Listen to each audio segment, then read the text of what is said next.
reach an unbelievable number of 82 aircraft shot down before the carrier sank.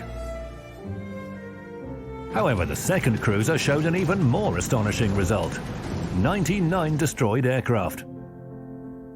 Excellent performance and well-deserved victories in the maximum aircraft destroyed category.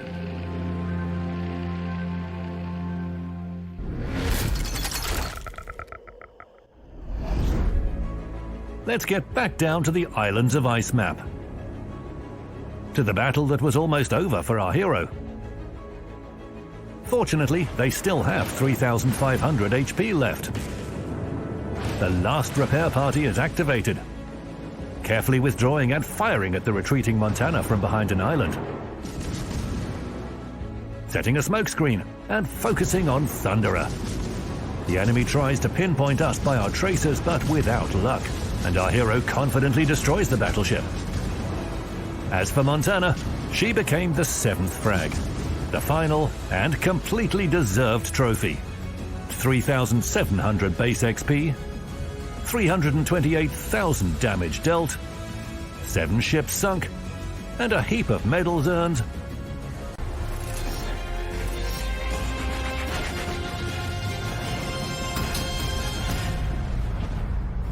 The star of today's show is legendary battleship Yamato. Before the arrival of another Japanese ship, Shikishima, Yamato's guns were the biggest of all, not just among the Japanese battleships, but out of all ships in the game. Judge for yourself.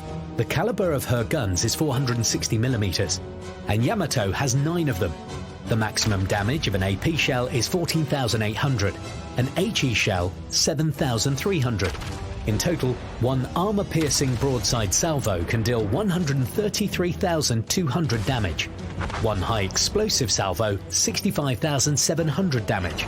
Of course, it's very difficult to achieve results like these, but our players do sometimes prove that they know how to deal huge amounts of damage per salvo playing Yamato.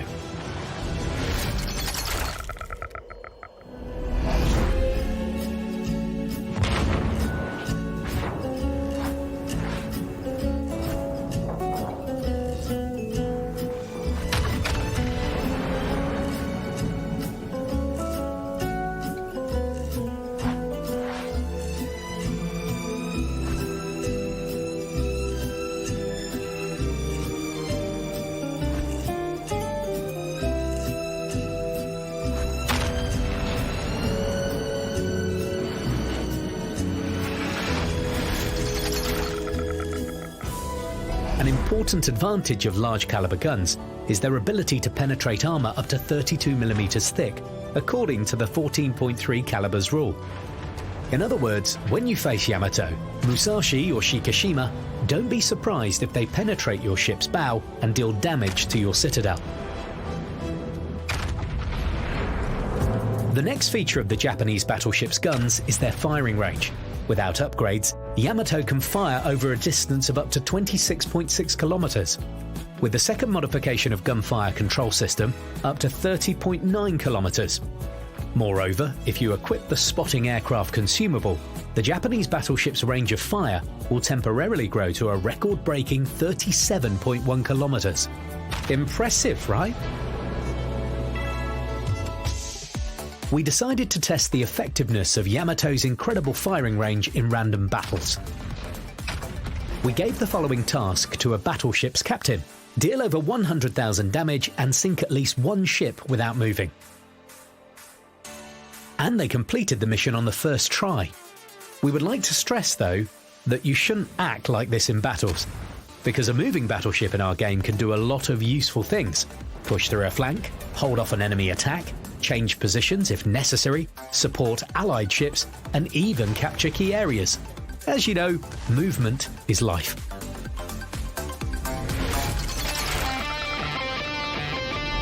That's how Yamato's guns are.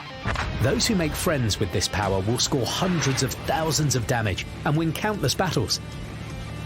That's exactly what our player, Full Dragon, from the EU server, will demonstrate right now.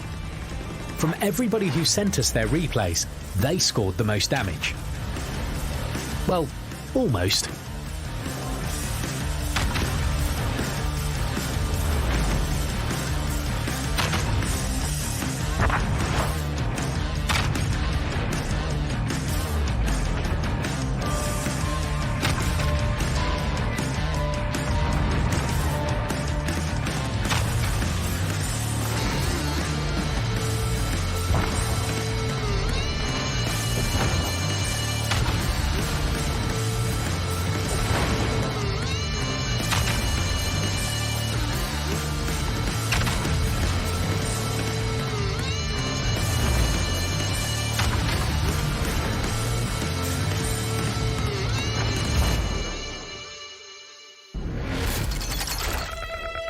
words about the reload of Yamato's guns. The base value, without any upgrades, is 30 seconds.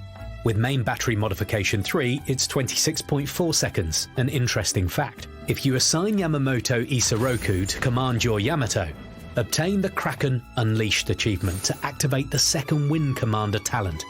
Then lose enough hit points to make the Adrenaline Rush skill work at the highest efficiency.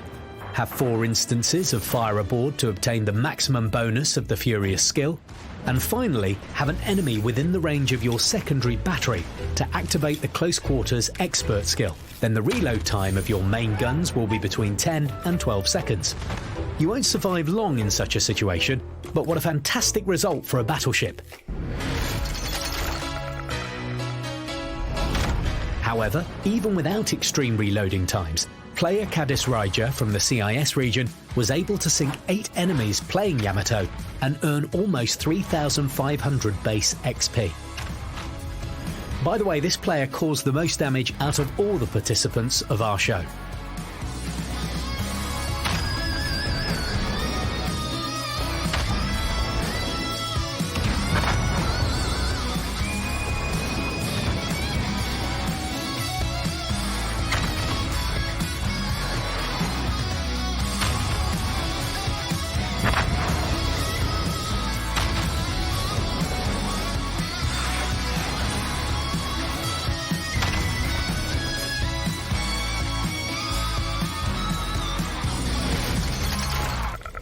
In addition to her guns, Yamato has a decent arsenal of auxiliary weapons. You can check out the tests of the battleship's secondary battery in the first episode of Rico Chet on our channel. The link to this video can be found in the description. As for anti-aircraft defense, even if you reinforce it with skills and upgrades, you will still need to seek support from your allies from time to time, especially against Tier 10 aircraft carriers. Despite that, Yamato is still capable of earning the AA Defense Expert achievement on her own sometimes. Let's move from guns to armour. Here, Yamato has something to boast as well. Protection of the central part of her hull at the waterline is 410mm. On her ends, it's 32mm. Her deck armour in the central part is 57mm thick. She has a pool of 97,200 hit points.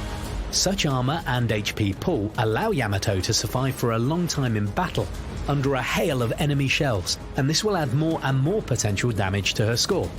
Our player Katsuragi Kai from the NA server scored the most potential damage among all people who sent us their replays.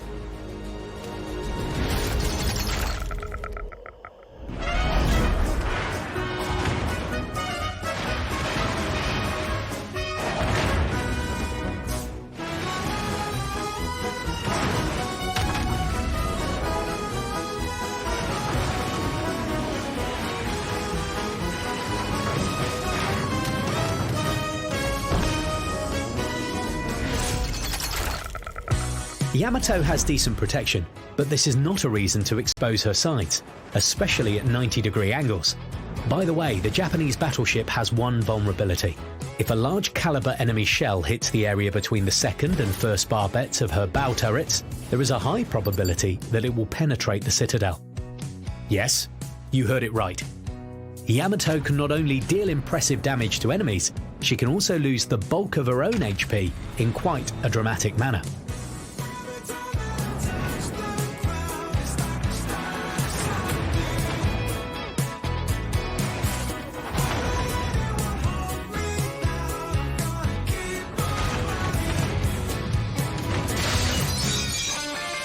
A few more words about the defense of this Japanese battleship. More precisely, about her torpedo defense. Yamato has some of the best defense in the game, 55%. And it can be further reinforced up to 62% with the Vigilance skill. We've suggested various skills and upgrades in this video. Based on your own playstyle, you can choose any variant to prepare your ship for battle. We can only recommend the most versatile set of upgrades. You can see it on your screen now. We recommend installing Main Battery Modification 3 in the 6th slot to increase the reload speed, or the Main Battery Director System unique upgrade from the Research Bureau, which reduces shell dispersion by 7%. Don't forget though that both upgrades slow down the traverse speed of the main battery turrets. As for commander skills, we recommend paying attention to those that are marked with a symbol. However, you can always make your own configuration and reinforce Yamato's secondary battery or AA defences, for example. Yamato is a true legend, both in world naval history and in our game. As our players have demonstrated in this video, this Japanese battleship is capable of deciding the outcome of a battle on her own.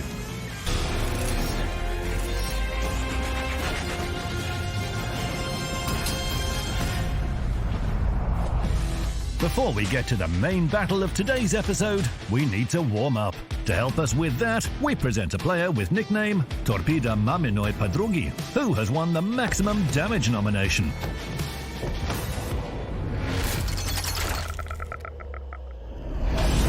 The events on the mountain range map went down for the destroyer as though they had been scripted in advance. First of all, Kagero approached Grossa Kehrfirst, which was standing all sad and gloomy near an island. 8 torpedoes definitely brought some joy to the battleship. I'm pretty sure that the German ship will head to another battle in a better mood. Then our destroyer captain trapped a maneuvering Thunderer with some torpedoes, and in a conclusion to their solo part, Kagero treated their compatriot Yamato to a mix of torpedoes and high explosive shells. It was humble and tasteful. 214,000 damage inflicted. It's the best result out of all those who have sent us their replays for the Sea Smackdown show in update 0.10.10.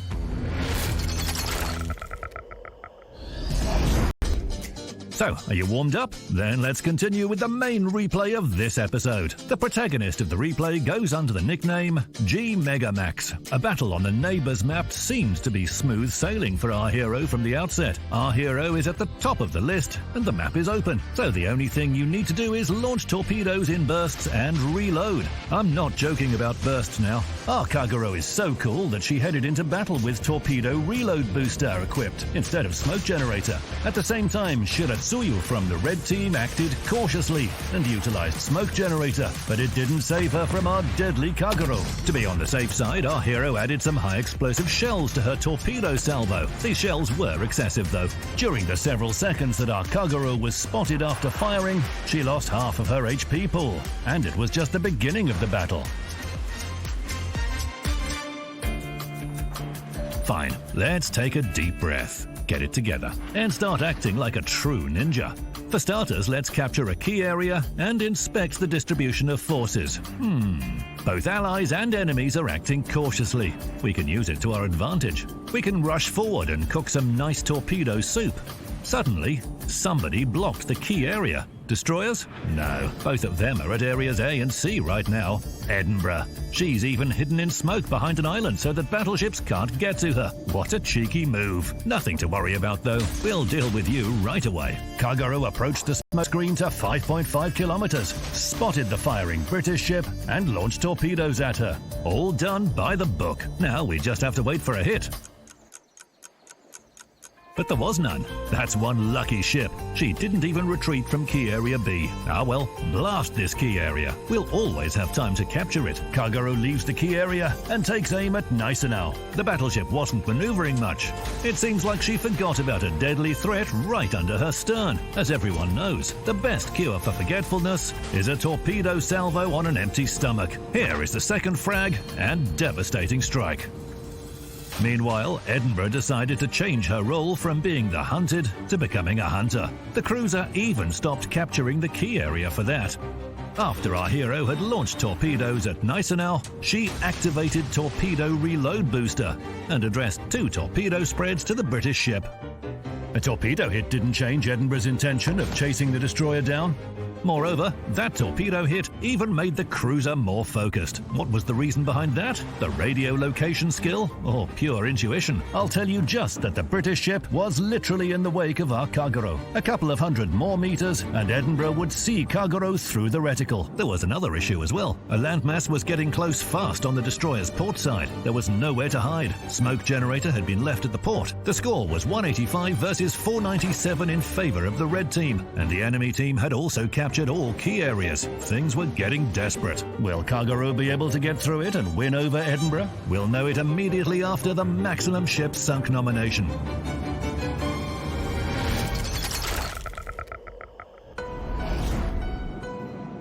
In this nomination, a player nicknamed Alex Sell demonstrates their skills in effectively scrapping enemy ships. The destroyer captain welcomed Otago when she was coming from behind an island and finished her off with main guns. After that, within just several seconds, the destroyer managed to issue torpedo invitations to North Carolina and aircraft carrier Pobeda for them to visit the domain of Poseidon. At the most appropriate moment, she sank Mogami and thus earned the Kraken Unleashed achievement. The last enemy to learn the power of Kagoro's torpedoes was Amagi. 6 ships sunk and 3,193 base XP. That's a great result. Can you do better? Then read the rules for sending your replays to our Sea Smackdown show carefully and surprise us with your achievements. I'll let you know what ship will be featured in the next episode at the end of this video. Until then, we're returning to the neighbors map.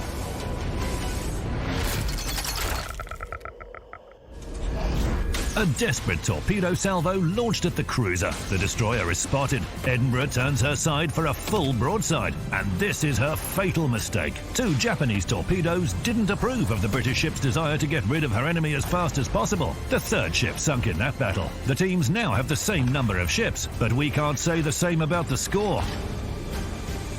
While we were escaping from Edinburgh, we went too far from the key areas. We need to fix that. Our allies somehow telepathically understood that as well, and they began capturing Key Area A. That's great. We'll capture Key Area C in the meantime. While Kagero was approaching her target, 2 allied ships were destroyed, one of which was capturing Key Area A. At the same time, only 1 enemy ship was sent back to port. Things started to feel unpleasant in the battle again. To make things worse, Leon with full HP and aircraft carrier Serov with almost full HP was spotted approaching Key Area C. If these 2 ships spot us, we won't have those 5,000 remaining HP for long. And if we're destroyed here now, it will mean that we've lost the battle in this part of the map. Kagero launches 2 torpedo spreads at the battleship and activates the last charge of torpedo reload booster. A double torpedo spread at the battleship. Carefully, like a circus tightrope walker, she evades her enemies and tries to avoid being spotted. 3 torpedoes were enough for Leon to go down. Serov needed just 2. 2 more frags have been added to our battle score. And a whole load of medals, high caliber, a couple of devastating strikes, double strike, and the most pleasant achievement, Kraken Unleashed. Our hero inflicted almost 200,000 damage.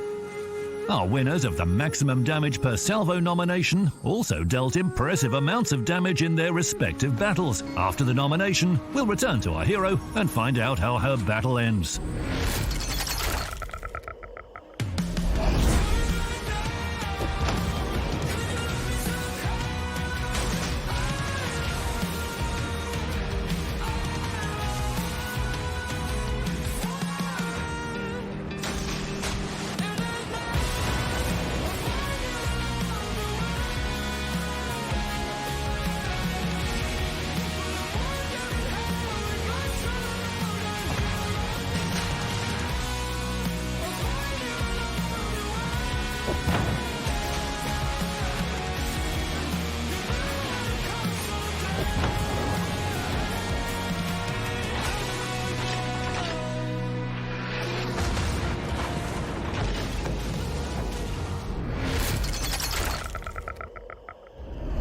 York managed to calm down Kagero's euphoria from all these earned awards with her shells, so our hero was left with a bit more than 4,000 HP. Key Area C has been captured, and an allied aircraft carrier sinks the last enemy battleship. Kagero set out in the direction of Key Area B, where Z-23 was spotted at that exact moment. The German ship is in direct line of sight. Here's a chance. Firing main guns, Z-23 hid behind an island. Is she going to get away? Kagero launched torpedoes to be on the safe side, and almost got stuck against an island. She completely lost speed. York uses that opportunity and hits our destroyer with another high explosive slap. Z-23 showed up for a moment. Another main gun salvo. The 6th frag. Now it's time for York. Catch those high explosive shells. Hits on the bow and rear ends. The cruiser fires back.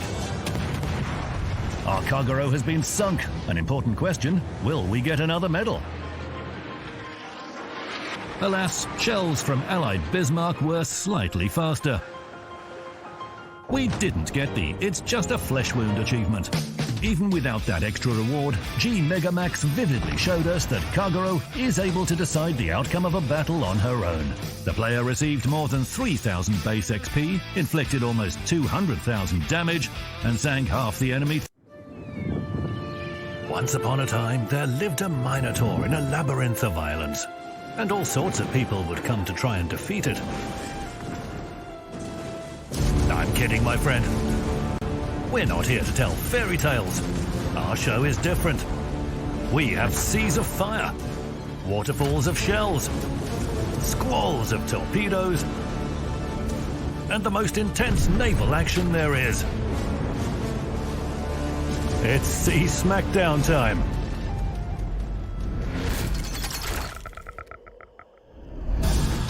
We begin at Islands of Ice, a great location for a warm-up. It's here that player Me0102, fighting in a division with Goliath and Grozavoy, has presented their research report about the harmful effects of British shells on ship HP. Minotaur took her mission to raise awareness very seriously, as befits a true professional. She made some armor-piercing arguments to convince Lighting that an aft protruding from behind an island is not the best defensive stance. She used remote education to explain to Yoshino that danger can come from anywhere.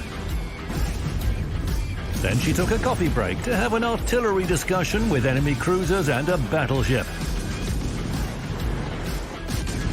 After that, our professor inspired Isashio to explore the underwater world. Gave a short explanation to Prince Ruprecht about the negative impact of British shells on her HP pool.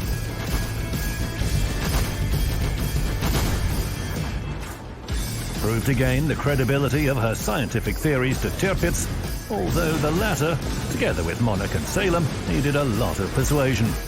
But it's truly impossible to resist when you're treated to a tasty British torpedo. Minotaur's skillful artillery fire closed the deal.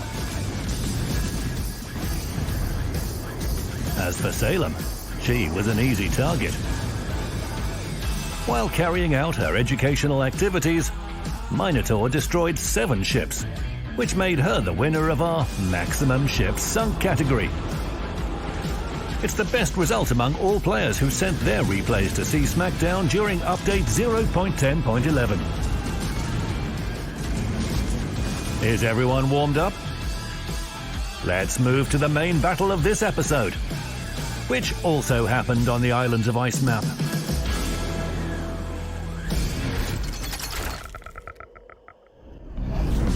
What's the most important thing about any game? Enjoying the process, of course. Otherwise, why play at all? For this reason, when asked where to go at the beginning of a battle, serious players like WWG 2019 always answer, head to where the heat is likely to begin as quickly as possible. So they sailed to the closest flank. You should choose a target that presents the biggest threat but is also easier to penetrate. Minotaur on Minotaur. Sounds about right. However, as soon as our hero was spotted, they fell under crossfire. Of course, everyone hurried to hide in smokes, but it didn't protect them from AP shells. First blood. There's still time to shoot from smokes, but an enemy Shimakaze sinks our gearing and Des Moines. What a combo.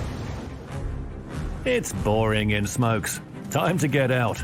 All of a sudden, well met, Shimakaze realized she was doomed, but set the smokescreen nevertheless. Our hero managed to both evade the submarine's torpedoes and sink the destroyer. But success came at a price. Half of her HP pool. It would seem like it's a good time to slow down and bandage those wounds with Repair Party. But the enemy has other things in mind. An intact Gowden Liu jumps out from behind an island. Our Minotaur discharges both torpedo launchers, but the Dutch ship catches only one torpedo. Fortunately, her allies helped score the third frag. Schlieffen emerges at once. It's good that she hasn't coordinated with Liu. Carefully from behind the island, Minotaur showers her with shells and exchanges 5,000 of her own HP for 14,000 of the enemy's. Her allies finish off the daring German. Hindenburg, fleeing at full steam, gets spotted behind the island. It's impolite to leave a party early. The 4th frag for our score.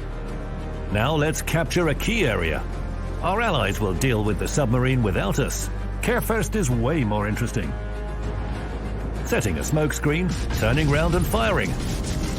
The battleship hid behind an island. Well, time to get closer. Here it comes, an excellent duel. An almost intact German versus our battered Brit. But first, the damage. To be exact, the winner of the maximum damage dealt category, a player with a self-explanatory nickname, Torpedo Dead, managed to score over 300,000 damage in a ranked battle. Some might say Minotaur got lucky, but we're sure that skill had something to do with it as well. Not only did the Brit play without smoke generator, but she also spent most of the battle in the F7 sector on the north map. Once they reached the position, our hero robbed super battleship Satsuma of almost 90,000 HP and scored 10 citadel hits on Moskva, which had hospitably turned her side to welcome a couple of armor-piercing salvos.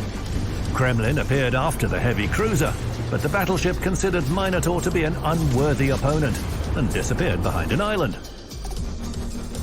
Our Brit wasn't sad about this because Satsuma followed Kremlin's route.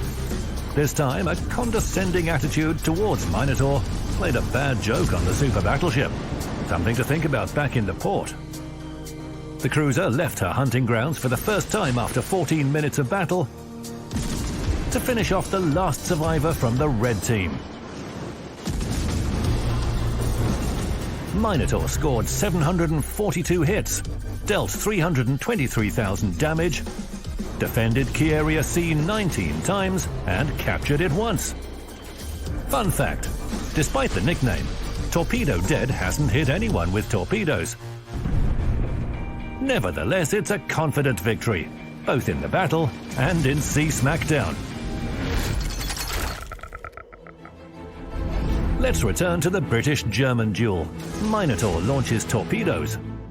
German secondaries are dangerous, extinguishing the fire straight away. Kerfest clearly understands who the most dangerous enemy is. Our cruiser has lost 14,000 HP. 2 of our torpedoes hit the battleship. Time for repair party. Launching the remaining 4 torpedoes and continuing to shower the battleship with AP shells. Ouch, that was painful. Minus 10,000 HP. All of our torpedoes hit the target, and at the same time, we get a slap from Kierfirst. It's a good thing that our hero made repairs in time. Now to finish the enemy off, it's Kraken Unleashed. No opponents left here.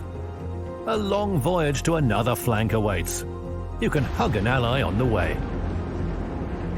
It would seem that everything is fine. Time and 2 key areas are on our side, and our team has 2 more ships. But it's moments like these that can turn a sure victory into a bitter defeat, and leave the entire team wondering what went wrong. That's why Minotaur is cautious.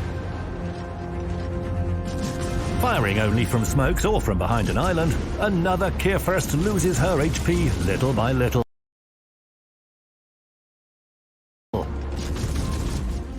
All of a sudden, an enemy Montana lands a hit on us. She followed our tracers and fired blindly, but took 4,000 HP away. Minotaur is lucky to still be alive. Meanwhile, Allied Yu Young sank Kierfirst and seriously damaged Stalingrad, which was then finished off by our teammates. On the downside, our Yamato sinks. Moreover, Thunderer destroys our Petropavlovsk. Caution is now more important than ever. Firing a little at Thunderer and hiding behind an island. The enemy Montana suddenly launches fighters. Our hero is spotted. Thunderer fires and...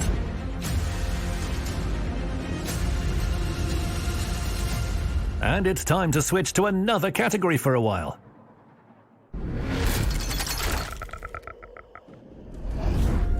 Here we have 2 battles at once.